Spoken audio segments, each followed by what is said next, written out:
Close your eyes and picture a road at dusk. It is straight, made of pale stones laid by careful hands long ago.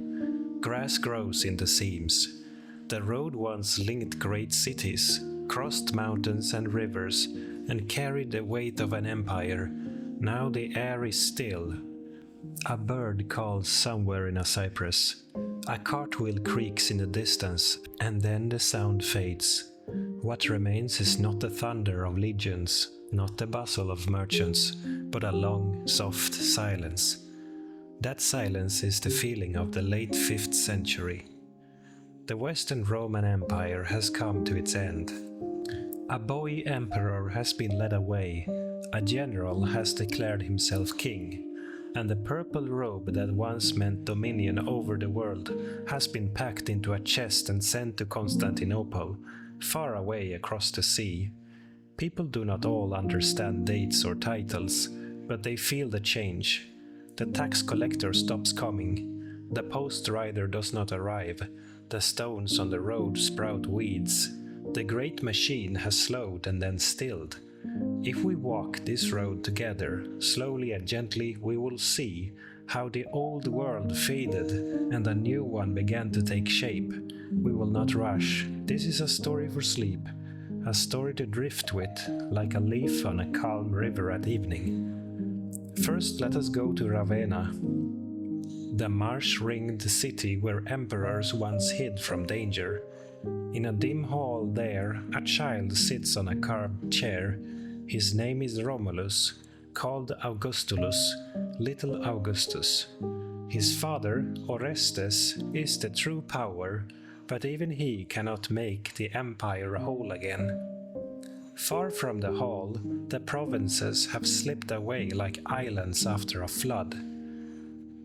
Spain answers to Visigothic kings, Gaul fractures under Burgundians and Franks. Africa belongs to Vandals who rule the waves with fast, hard-hitting ships. Britain, once bridged by Roman forts and roads, is already a place of memory. Its garrisons recalled and its people left to their own devices. Romulus is not cruel. He is simply small.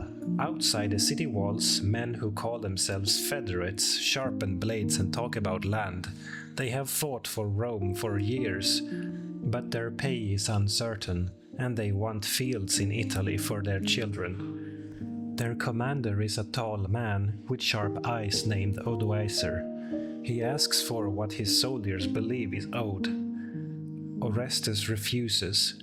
Swords are drawn. Orestes falls. The boy is spared, led away to a villa to live quietly.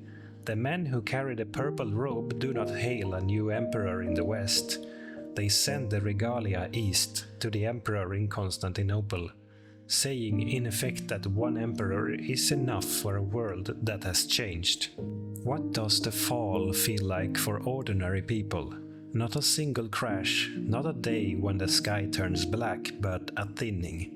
The baker still rises before dawn to heat the oven. The shepherd still counts his sheep, yet the safety net below them is gone. A bridge on the road to the next town collapses, and no imperial engineer comes to repair it.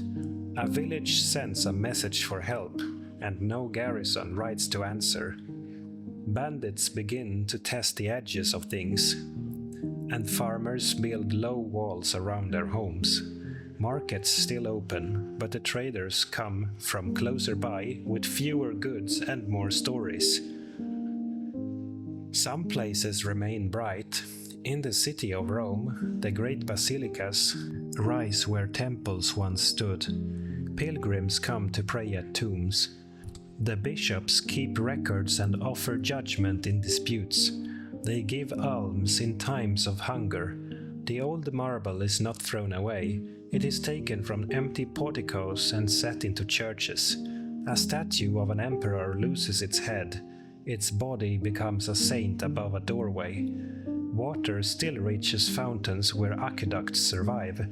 Where they do not, The people draw from wells and carry the weight themselves, up steps and into courtyards where ivy climbs walls and cats watch from windowsills. To the west and south, the Vandals still hold North Africa. Their ships are quick as gulls, and for a time they rule the sea. Grain that once fed Italy now follows other paths, and prices rise in towns that cannot grow enough food for their own mouths. In Spain, the Visigoths rule from hilltop strongholds. Their kings keep Roman laws when those laws are useful and set them aside when they are not. Latin remains the language of decrees. Gothic remains the language of family and camp. In Gaul, a young king named Clovis listens more than he speaks, measuring which alliances will last longer than a winter. Italy itself passes from one pair of hands to another. Odoacer is careful at first. He keeps the Senate, bows to old forms, allows the church to do its work. He knows that his rule will be steadier if it rests on familiar tables and not just on the spears of his soldiers. In farmhouses and villas, life continues in rhythms set by seasons rather than emperors. Harvest, threshing, grape pressing, bread baking, weddings, births, and burials. A grandmother tells a child stories of the days when processions filled streets and officials rode past in bright chairs. The child cannot quite picture it, but he remembers the warmth of her hand and the way her voice falls at the end of a sentence like a bird to its nest. Beyond Italy, in the east, Constantinople shines. It is strong-walled and sea-wrapped, a city of domes and markets, of scholars and shipwrights. Here the empire still calls itself Roman. Its scribes copy laws, its generals drill troops, its harbor thrums with trade. The emperors there look west with a mixture of longing and caution. They remember Africa's grain and Italy's prestige. They also count their coins and weigh the danger. Persians on one frontier, steppe riders on another. The empire cannot be everywhere at once. Between the ruins and the palaces, in the quiet middle where most lives are lived, the monastery rises. A wooden bell rings at dawn. Men in plain robes file into a simple chapel. They chant psalms that echo off stone. Then they work, copying books in a room warmed by a small fire, scraping goatskins into parchment, drawing letters in careful ink. They plant gardens within low walls. They mend roofs. They tend the sick at the gate. When travelers come, dust-streaked and weary, the porter gives them water and places to rest. The monastery is not an army, not a senate, not a tax office. It is a steady place in a world that sways. Not all is gentle. In the borderlands, war flickers like brush fire. A chieftain dies, and rival cousins fight for his cloak. A Roman town refuses a new tax. A band of warriors arrives and takes what they want in kind.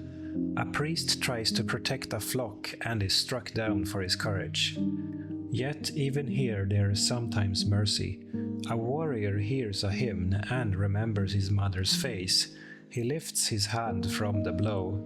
He lets the cow go and takes only the cart. He is not a statue with a perfect story. He is a man, and men are complicated even when history writes them as simple shapes. What of learning? It does not vanish, it moves. In the cities that remain strong, Ravenna, Arles, Rome, teachers still teach grammar and rhetoric. A boy memorizes Virgil by lamplight while his father counts jars of oil. In the countryside, the monastery school becomes a new lampstand. A patient monk sets a wax tablet before a child and guides small fingers through the alphabet. A is a house, he says. B is a gate. C is the curve of the moon. The child smiles. The letters are no longer spells of law and empire. They are tools for telling prayers and planting times and names. On feast days, the old Roman calendar has given way to the Christian year. Instead of games in amphitheaters, there are processions with candles. Instead of sacrifices at temples, there are masses where bread is broken and wine is blessed. A farmer who once thanked a household god at his doorway now scratches a cross on the lintel and whispers a prayer to the saints. The change is not always smooth. Some still leave little offerings at springs and groves when the priest is not looking. Old habits do not vanish. They sigh and settle into new seats. To feel the scale of change, let us walk a little farther, to a bridge over a slow river in Gaul. The bridge was built in the days of Augustus. It has stood through storms and floods, through wars, through the quiet passing of countless traders' footsteps. Now a stone has slipped, and one corner sags. The townspeople have spoken to their count, and the count has sent a letter, and the letter has gone nowhere. So, one morning, the miller and the potter and the shepherd and the priest walk to the bridge together with ropes and boards. They shore it up as best they can. It is not pretty, but it holds. The Roman way would have sent engineers with exact measurements and a plan. The new way sends neighbors with hands and hope. In Spain, a Visigothic king listens to a bishop in a hall that smells of smoke and wool. The bishop asks for protection for the poor during the winter scarcity. The king nods and issues a decree in Latin, the language of law, and then speaks to his household in his own tongue. Two worlds share a table. In the same land, a farmer hears the bandits have been hanged on the road and breathes easier. Another farmer hears that a levy of grain will be taken and tightens his belt. Power is close now, not far away in a distant marble city, and that closeness is both comfort and worry. In North Africa, the Vandals' confidence begins to fray. Their navy is proud, but the sea is not a wall. It is a door, and doors open both ways. Across the water in the east, plans are drawn on wax tablets. A general traces the coastline with his stylus and taps a harbor with the point. He talks about winds, about supply, about how to befriend the local towns once the ships arrive. He is thinking like a Roman of old, though he serves an emperor who now speaks Greek at court and signs decrees with a different flourish. Back in Italy, Odoacer rules with a certain plainness. He eats at simple tables, rides on muddy roads, listens more than he speaks. The Senate appreciates this. Many families keep their estates and their dignity. They write him letters that sound like the letters they once wrote to emperors. They address him with honorifics that feel comfortable on the tongue. In distant villas, an old mosaic floor grows new cracks, and grass pushes up in the atrium. A child finds a loose blue stone there and carries it in his fist all day, feeling its coolness and its weight. The stone is a piece of a picture he has never seen whole, and somewhere beyond all these scenes the seasons turn. Snow melts from a mountain shoulder. Rivers swell and then subside. Bees find blossoms in orchards and make honey in dark hives that smell of smoke. A widow sits by a window and mends a cloak with sturdy thread. She pauses, listens for hoofbeats, hears none and smiles. Her grandson sleeps with a wooden toy horse in his hands. She hopes the men who ride the real horses will pass her valley by this year. This, then, is the feeling at the edge of the old world, not the crash of a single day, but the long, low hush after a long, loud song. It is a time of endings and of first beginnings. The empire is gone from the west, but people still wake, work, love, and learn. New rulers are rougher and closer. Old stones are repurposed for new prayers. The map looks different to scholars, but to the child with the blue mosaic in his pocket, the map is the path to the stream, the wall that keeps the goats from the garden, the church door that sticks when it rains. If you stand again on that Roman road at dusk and look toward the horizon, you might see a dim glow far away, the glow of Constantinople, the city that still calls itself Rome. In time, emperors there will dream of reconquest. They will send fleets westward with bright-eyed generals at their helms. A great church with a floating dome will rise in their capital, and its windows will catch the morning light like a basket catching apples. But for now our road is quiet. The birds settle.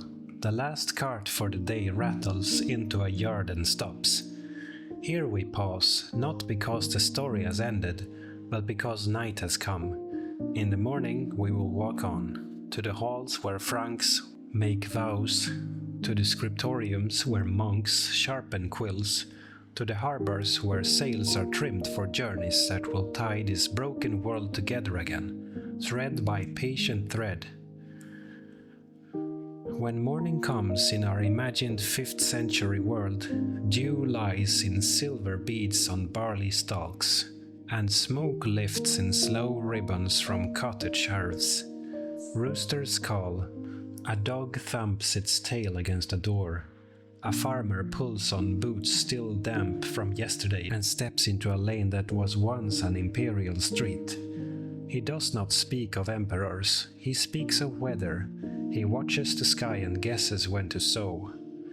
His village lies where an old Roman villa once stood. The grand peristyle is gone, its columns broken and stacked to make a church wall. But the well still draws sweet water. The new church has a small apse and a squared tower where a bell hangs from an iron bracket. On Sundays they ring it, and the people gather. The priest's Latin is careful and learned. His homily is simple and kind. He blesses seeds in spring and candles in winter. And in times of fear he walks the boundary paths and prays for peace. In a house with shuttered windows near the church, a window keeps a small chest with letters tied in a faded ribbon. One letter describes a wedding under painted rafters. Another lists debts owed by tenants who are now only names. She does not expect answers to the letters she sends. Post riders no longer thunder into the courtyard and ask for fresh horses. Still she writes, and the very act of setting words on a page keeps the past from slipping entirely through her fingers. A boy she teaches can now make his letters and read the first lines of the Psalms. When he finishes, he bows, smiles shyly, and carries in wood for her stove. The world has narrowed, but it has not stopped. A peddler arrives with needles and bright thread and a handful of glass beads the color of rain. He says he has come from 3 valleys away. He says a new count judges fairly and punishes theft quickly. He says the market town weighs coins carefully now and that some coins are clipped thin at the edges. He sells the beads to a girl who pays him with a small sack of barley. He smiles, tucks the barley into his pack, and promises to come back in autumn. Far to the north, in a place of deep forests and cold rivers, men who will one day be called Franks meet in a hall blackened by smoke. They are tall, their hair plaited and tied. The greatest among them wears a cloak fastened with a brooch in the shape of a running animal. He is not yet the famous Clovis, but Clovis is coming, a young king with a sharp mind and a hunter's patience. His people have served Rome, fought Rome, and lived beside Rome, and now they will fill the space Rome has left. In years ahead he will stand in a river to be baptized, and the water will run cold past his knees, and the bishop will speak holy words, and a new thread will knot itself into the fabric of the West. In Italy, beyond our village, another figure strides onto the stage, Theodoric the Ostrogoth. He comes with banners and spears and promises order. He sits in Ravenna, where Romulus once sat, and listens to the Senate with a courtesy that makes old men weep. He repairs roads and aqueducts, keeps grain moving, and pays soldiers on time. He wears a sword, but he also wears patience, for he knows that to rule a Roman land, one must respect Roman ways. When he dies, many will say, for a time under a Gothic king, Italy felt Roman again. Let us walk in imagination to Ravenna's churches to see what it meant to be Roman after Rome. Their ceilings sparkle with tiny glass cubes of blue and gold. Saints look down with calm eyes. Emperors in white robes stand in procession. Purple shoes bright beneath the hems. Jeweled book covers in their hands. Between them, a figure in a cloak with a metal brooch. Barbarian by birth, stands respectfully, as if to say, we are new here, but we learn. Outside, water laps at the city's edge, and morning mist lies low over the marsh. Doors open and day begins. Meanwhile, in far Africa, the Vandals wake to a different sun. Their harbors are bright with sails. Their markets smell of olives and oranges and salt. They speak of Rome with a mix of pride and suspicion, like someone remembering an old employer who paid well and scolded often. Their kings worship in Arian churches and argue doctrine with Catholic bishops in town squares. From time to time, ships arrive from the east carrying men who study maps by lamplight and ask careful questions about wind and tide. The sea hears all plans without repeating them. The church, growing into a space left by emperors, is not only prayer and psalms. It is also lists and ledgers and letters. Bishops balance accounts and negotiate with warlords. Monasteries keep inventories of grain and oil and wine. A monastery without a cellarer is like a ship without a pilot, says an old rule. The cellarer's key hangs at his belt. He knows exactly how many loaves can be baked tomorrow and how much ale can be drawn without leaving the barrel too low for next week's feast. At the monastery gate, a woman arrives with a feverish child. The porter calls the infirmarian. He boils herbs, cools the boy's forehead with water, murmurs blessings. He does not work miracles. He offers attention and steady hands in a world that has become uncertain. The mother leaves with bread, and for a time she believes the world is gentle again. That belief itself is a kind of medicine. A strange thing happens in times like these. Stories grow thicker. When roads are unsafe and letters do not fly quickly from city to city, people weave their own threads. A soldier who has seen the sea speaks of waves as high as houses. A pilgrim swears he saw the bones of a giant. An old woman remembers a Roman governor whose ring shone like a little moon. Some stories are true, some are not. All of them help the nights feel shorter. If we linger in one town long enough, we will hear how law changes. Under Rome, a single law spoke to many peoples. Now, law sits on different chairs. A Goth is judged by Gothic law, a Roman by Roman law, a Burgundian by Burgundian law. A judge keeps more than one book on the table. He listens first, then asks, "Whose law shall I open?" For a while this patchwork holds. It is awkward, but it allows neighbors to live without feeling erased. Coins continue to pass from hand to hand, though more slowly than before. A new kingdom issues coins with a king's name, but the form is Roman, the bust in profile, the legend around the edge. Old habits of trust survive in metal. When coins are few, people pay in kind. Eggs, a hide, a basket of onions, a promise of a day's labor at harvest. A promise, written or spoken, is a kind of money too. In a town built on a hill, a scribe leans over a desk at dawn. He copies a letter from a bishop to a distant ruler. His ink freezes in winter and grows thin in summer. He warms his hands over a brazier and blows gently on each page. He writes the names of towns that have changed hands twice in a year. Still he writes them, because names matter. To name a place is to hold it for a moment against the blur of time. Not everything declines.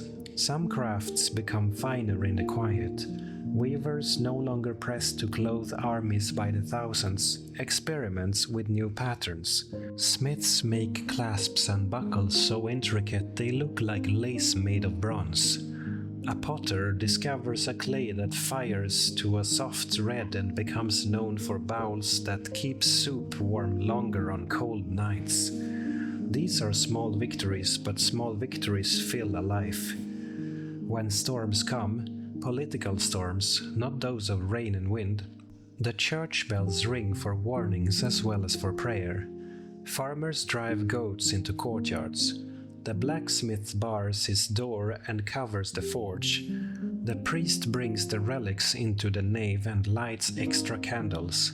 A line of men with spears crests the ridge and looks down on the town. If their leader thinks the town is poor, he passes by. If he thinks it rich, he comes down, takes bread and salt, demands wine, and leaves his wounded to be tended overnight. In the morning he ties a brooch to the priest's belt as payment and rides on. Sometimes after the men are gone, a town takes stock and discovers kindness it did not know it had. The baker gives away a week's loaves. The carpenter repairs a roof for nothing. The woman with the feverish child returns to the monastery with a jar of honey, though she has little to spare. In such gifts a new kind of strength grows, a strength not of walls but of hands joined together. At night, when shutters are closed and the hearths burn low, the old poems are told in lower voices. Someone sings of Aeneas and a burning city. Someone tells a tale learned from a soldier who once guarded a gate in faraway Africa. The stories are not textbooks. They are soft ropes thrown between the past and the present. Children fall asleep halfway through them, and the rope holds them anyway. As the years turn, words change. The Latin of the streets grows warmer at the edges, softer in the center. Future scholars will call these new sounds the beginnings of French, Spanish, Italian. But tonight, in these decades, just after Rome's fall, they are simply the way a grandmother speaks when she is tired, the way a boy calls to his brother across a stream. Farther east in Constantinople, a young emperor named Justinian will one day rise before dawn to pray and then to plan. He will speak of law, of restoring what can be restored, of building a church so beautiful that people will whisper when they stand beneath its dome. He will send men across water, Belisarius with his steady eyes, to North Africa and then to Italy. For a time, banners will fly that say empire again, but that is later. For now the East watches, measures, waits. Back in our village, a new generation is growing. They do not remember post riders or parades of governors in shining chairs. They remember the smell of wet wool and fresh bread, the feel of a wooden floor under bare feet, the sight of candles burning against winter afternoons. When they hear the word Rome, they think first of the bishop's chair, then of a far city where tombs are visited, then perhaps, faintly, of an idea of greatness like a story told by someone who smiles sadly as he tells it. A child finds the blue mosaic stone again on the windowsill and sets it in a line with 3 pebbles and a dried seed. He is making a pattern he cannot yet name. One evening, a stranger arrives leading a donkey with a wicker pannier. He asks for the priest, then for the headman, then for the old widow with the letters. He produces a folded sheet and a ring with a familiar crest. The sheet carries news. A cousin is alive in Arles. A shipment of salt will come in autumn. A dispute has been settled in the town's favor. The ring means the message is true. The widow weeps, then laughs. The stranger sleeps in the church porch and leaves at dawn with a heel of bread. That is what the aftermath of an empire is. Not only the falling of walls, but a slow building of paths between new houses. The big story, boy emperor, bold general, banners furled and folded, is real. So too is the small story. A child tracing letters on a wax tablet, a mason setting one brick on another, a bell ringing a little before sunrise because the man who rings it woke early and could not go back to sleep.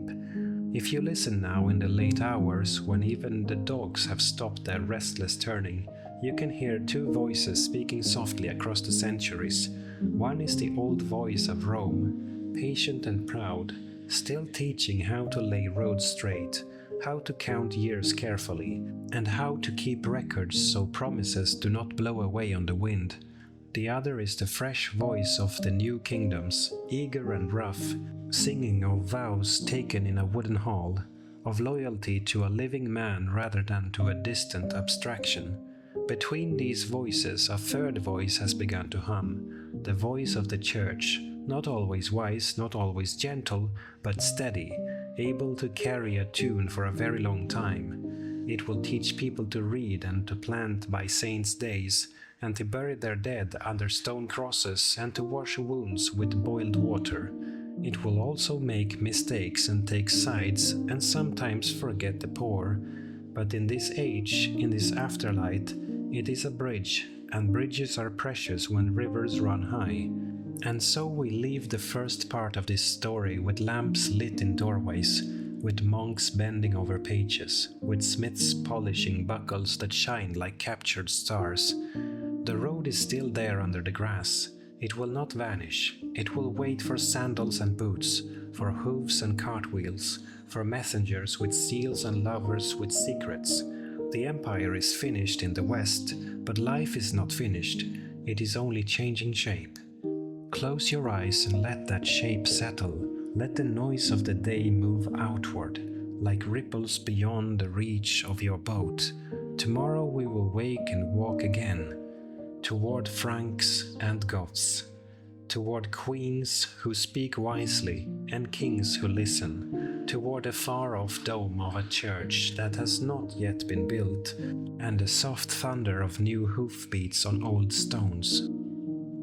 For now, breathe and rest. The night is kind.